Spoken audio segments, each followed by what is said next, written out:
So I was thinking about some of my old scrapped video ideas, and I thought of one I recorded over 6 months ago but never edited because I thought it would be super boring, mainly because it's a bunch of prison jargon. But there's something special about this scrapped video because it was a showcase of a world download I made, and since I never made the video, I never got to publish the download, so I'm gonna do that now. So again, this was made over 6 months ago, back when there was a bunch of hype around making small Minecraft prisons, so this video is basically going to be about the principle of how to make the smallest inescapable prison possible. The download contains 10 prototype prisons, all named after the size of their largest dimension, ranging from 400 to 2. And the gimmick is that every time I want to make an inescapable prison smaller, I have to basically just ignore an escape method that its size prevents. The first 2 prototypes were basically just rough ideas to explain what I meant by that premise. This is the hypothetical Vault 400, and the idea was to surround a chunk by a hypothetical technology sometimes referred to as force unloaded chunks. Basically, if you get within load distance of these chunks, the server will try to load them but won't be able to because they have too much data. Then the game will crash and roll back, and you'll go back to where you started, hence making it impossible to break in. The smallest you could possibly make a prison like this is 400 blocks wide, hence, if this were possible to make, Vault 400. But who cares about hypotheticals, right? This is Vault 188, the first actual prison on this list. Now, the reason this one's kind of rough is because the number 188 is kind of arbitrary. The prison itself all fits within one chunk, and the actual unarea band section is only 2x2 blocks. The reason the interior is so small is so that I can take advantage of geometry. See, normally a prison in 1.17, where the area bands are square,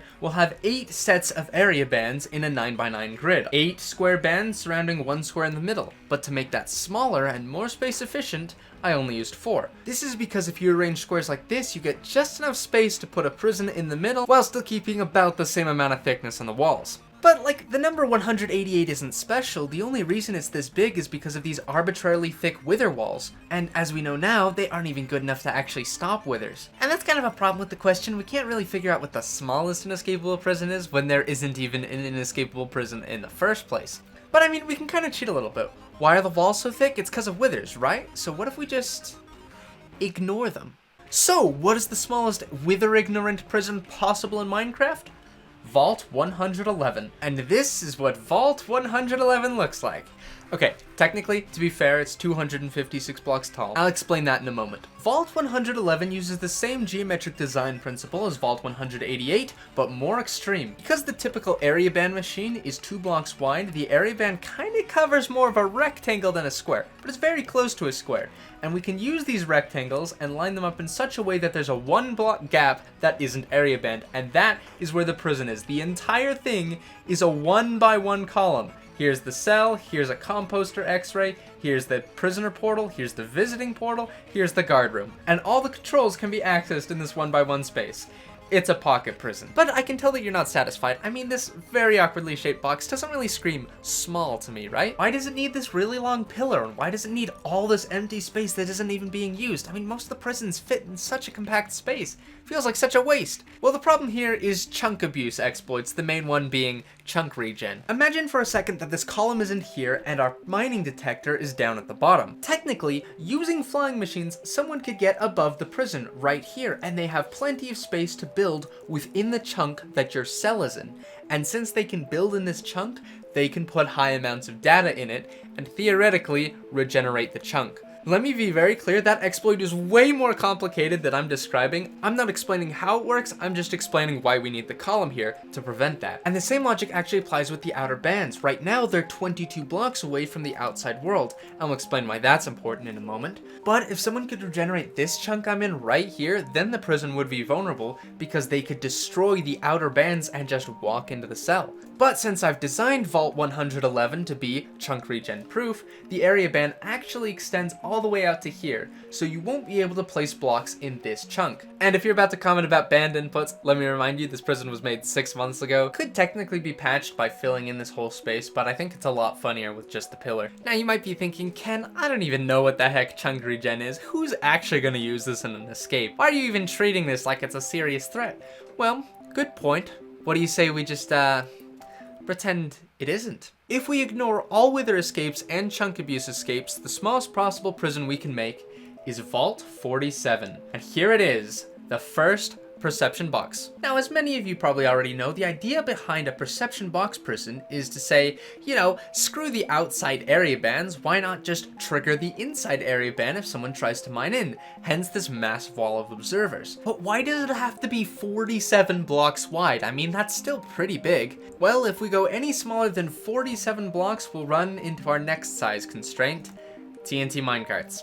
Basically, the problem is if you stack 30 or more TNT minecarts all into one space and crash them into a wall all at the same time, they can damage all entities within a 22 block sphere radius of the explosion. And our area bans, whether items or piglins or foxes, are of course entities. So we need at least 22 layers of solid obsidian between the ban and the outside of the prison. That makes it 22 plus the center equals 45. And then of course on top of that blast-proof layer, we need the observers. And with one layer of observers on each side, that's 2 plus the initial 45, summing to 47. But of course, as you may have speculated, there are some significant problems with a perceptions box. The first is that it takes like 20 seconds for the signal to actually get in. So what if someone starts mining a tunnel towards the ban that they can send the minecarts through, and they mine more than one block in before the ban activates? Then there's at least one gap that's less than 22 blocks away. And that is why, principally speaking, basically every single perception box prison also needs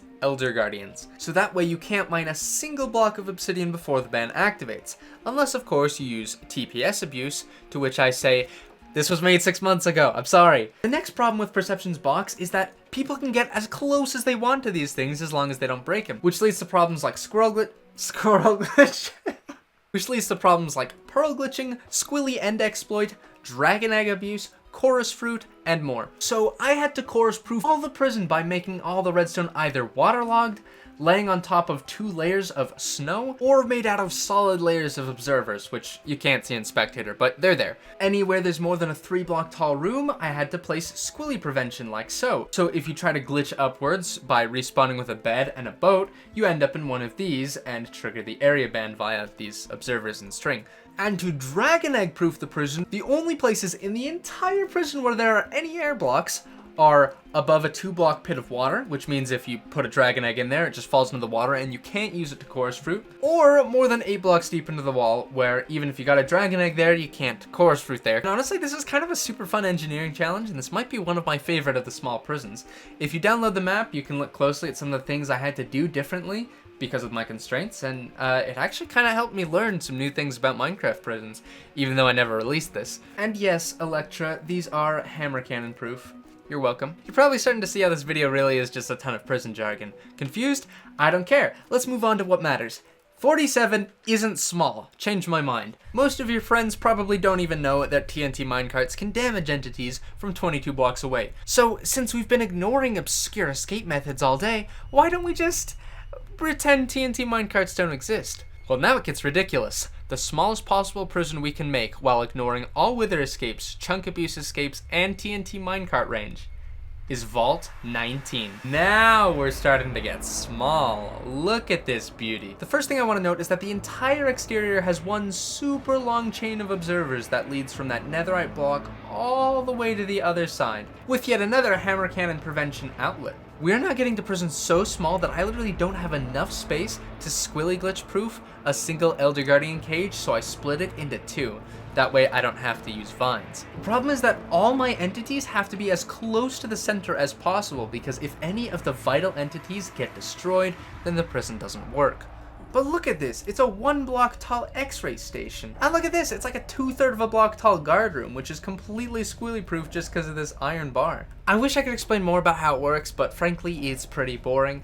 The main thing I'll say, if you're actually trying to figure out how to get the visiting process and stuff to work, there is a ZPI in most of these, and that's pretty much the only 2+ player check. And this is not a sequence thing, this is actually referring to the levers and the note blocks. I don't even know in what order, you'd have to figure that out, because I don't remember. But back to the question that matters, why 19 blocks? This is still pretty big. Well, our next constraint is the cousin of TNT minecarts, regular TNT. See, if you stack more than 30 TNT entities into one space, they can damage entities up to 8 blocks away, at least in 1.17. So with the same build principle as before, we have an 8 block thick layer of obsidian, plus the observer at the end. That's 9 blocks on one side, multiplied by 2 is 18, plus the center, vault 19. Now this is where most people would stop, because why go any further? We've already stopped most of the ridiculous size-based escape methods. And I mean, considering that most Minecraft prisons these days are over 200 blocks wide, 19 is actually pretty small, right? But no, we're not gonna stop just because it makes sense to. We might as well just pretend TNT range doesn't exist either. Come on, the only reason it's 19 blocks wide is because of the TNT constraint. There's still a lot of empty space here. There's still potential for more compacting. So just for fun, if we ignore the effective range of TNT, how much can we compact? How small can we go? Well, the answer is Vault 9. This is less than 1/8 the volume of the last prison. First of all, it's got to the point where it's so small that we can't have a traditional cat auto panic, mainly because it uses a lot of funky redstone. So instead, I've designed this brand new auto panic with an armor stand standing in string. If this string ever detects that there's not an entity in it, it will trigger the area ban. So the way the auto panic works is you just stand inside the string and you break the armor stand. Now you're the only entity inside this string, so if you get kicked, say they're trying to ban the guards for part of their escape method, then the person gets banned. And when the visiting process is done and the guards want to log off, you can just place the armor stand back like so, and it will hold your place. I'll actually explain the visiting process for this one because it's so absurd I don't think you can figure it out on your own, and it's so simple I think I can explain it without boring you. So the way prisoners enter, instead of a portal like most of the prisons so far, we use a minecart in the corner. And the way they get in with the minecart is the guards manually mine these 2 blocks. Now, of course, the guard mining these blocks is separate for the one sitting in the auto panic, who will be alert at all times to make sure that nothing sneaky is going on, because this does cause a huge vulnerability for the prison. And a guard will also be on the outside monitoring to make sure that no one's actually trying to mine in. As soon as they get in here, the guard will immediately replace these blocks, and honestly, it's been a while since I reviewed the visiting process for this, but I'm pretty sure this guard just logs off. So anyway, the visitor will then right-click this bed and then just drown and respawn in the most ridiculous cell ever, this right here. Now, for safety reasons, because this is a prototype, I haven't put the end crystal here, but the cell is literally just standing on top of the prisoner's bed with an end crystal in the cell. You can't mine out because you're inside an end crystal and you can't destroy the bed. For end exploit prevention, we literally just have this slab. And one more crazy thing about the compactness of this prison, you'll notice that there's only 1 guardian cage, and we really kind of need 2 if we want to stop people from mining obsidian with haste 2 efficiency 5. So the other guardian cell is actually here, because I found out that an Elder Guardian inside blocks doesn't suffocate as long as the bottom half of the Elder Guardian is a waterlogged block. Meaning once there's like 48 of these things in the 2 guardian cages, all that anyone sees is guardian tails flicking around the whole time. Super scuffed prison, but barely works. And why is it 9x9 blocks, you ask? Could you not compact it anymore? The constraint here is kind of ridiculous. It's potions. Yeah, literally just harming, healing, whatever. If I go any smaller than this, then you can just throw, or use a dispenser to throw, healing potions at this zombified piglin and kill it. Then of course the ban item will despawn. Yeah, we're to the point where literally potion range is enough to sabotage your prison. We're not even going to mention that I guess 6 months ago I didn't even realize that you could just break one of these blocks at the center and place a dispenser to remotely dispense healing potions into the gap, so that after the piglin is area banned, there's only a 3-block gap between where the potion lands and where the piglin is, meaning you can still destroy it with potions, meaning this should actually be 11x11. My bad. But whether this should be 11x11 or 9x9, let's just screw it and pretend potions don't exist. We've already ignored half of Minecraft features. Imagine potions don't exist. What is the smallest we can go? Behold, Vault 8. Not much smaller. This prison is now so ridiculous that the cell is literally right next to the auto panic, which is right next to the guard room, and the kill switch is literally just a pressure plate that triggers this dropper, which pushes an item into that piglin. And the visiting process is to literally just have a guard mine this slime block, so a visitor using a Elytra at like perfect ace optimal angle can pearl glitch up from where this trapdoor is into the bed where they set their spawn. die by drowning, and respawn in yet another end crystal on top of bed cell room. And if you're wondering how they die to get out, you just crouch and drown. That's it.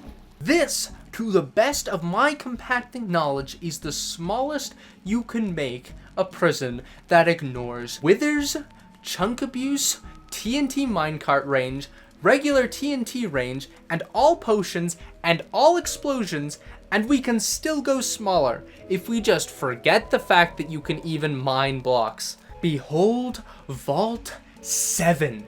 This prison is so small, the prisoner's bed is literally right by the outside wall. The cell is literally just this water pocket above this trapdoor and below a single piece of string. So if you try swimming up to get out, you trigger the ban.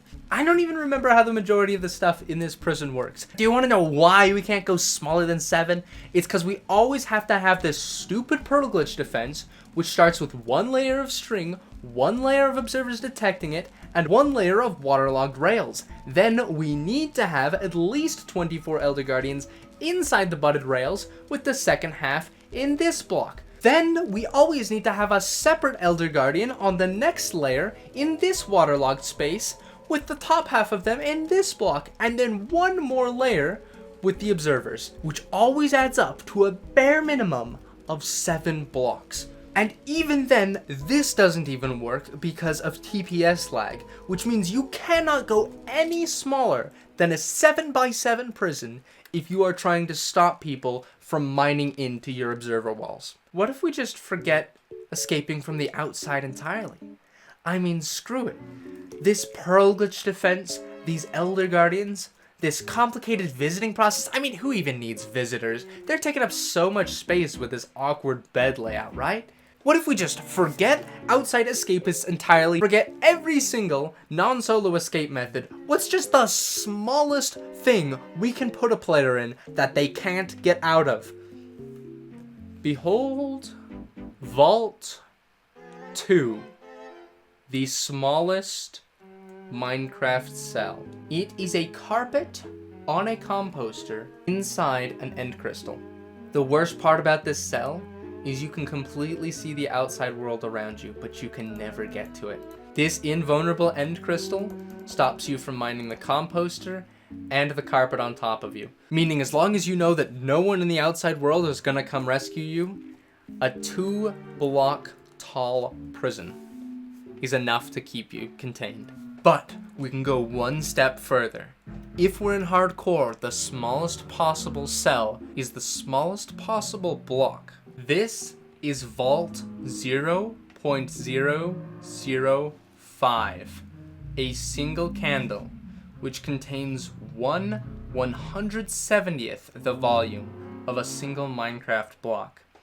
Standing completely alone in the void, if I'm in hardcore mode and no one on the server wants to save me, then this is the smallest cell that can keep me contained. And there's a reason I'm pointing this out. Hopefully, most of you are at the point where you realize that this is super ridiculous. So if we try to answer the question, what is the smallest Minecraft prison possible? You can either answer that by saying, hypothetically it's 400, or it's around 188, give or take, depending on how many layers of wither walls you want. Or you could go the complete opposite direction and say the answer is 0, and it's just a chunk ban item. If you've got a ban item in your inventory, then you can't join the server, and that is 0 blocks, and therefore that's the smallest prison. And if you don't like either of those answers, then your answer has to be somewhere in between, and wherever you decide to draw the line, from withers, chunk abuse, TNT minecarts, TNT, potions, mining, it's completely up to you to decide where that line should go, and it's complete opinion. There's no good answer.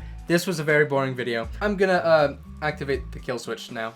But given that these prisons are so out of date, I figured that they might actually serve as a pretty interesting escaping challenge. So I want to offer all of you guys a challenge to actually try and break out of as many of these as you can. And To make it a legitimate challenge, I would say try and abide by the limitations of each prison. So whatever prison that a given escape method ignores, you should probably ignore those too. It's a good way to challenge your mind not to focus on universal escapes and actually come up with something new and creative. Jerry Lum, for example, found that in Vault 19, you could actually pearl glitch up on the second layer of the prison and narrowly avoid the pearl glitch detectors and sit here and slowly mine an obsidian block over the course of 18 minutes, as long as you had a dispenser over here spamming healing potions at you. Which I thought was a super cool escape. I totally didn't realize you could do that. So to experienced escapists, super grandmasters, or amateurs, I give you the challenge to try and come up with the most creative escapes you can for these random old prototype mini prisons I made 6 months ago. Thank you for watching, and I'll see you again when I show you another scrapped project from over 2 years ago.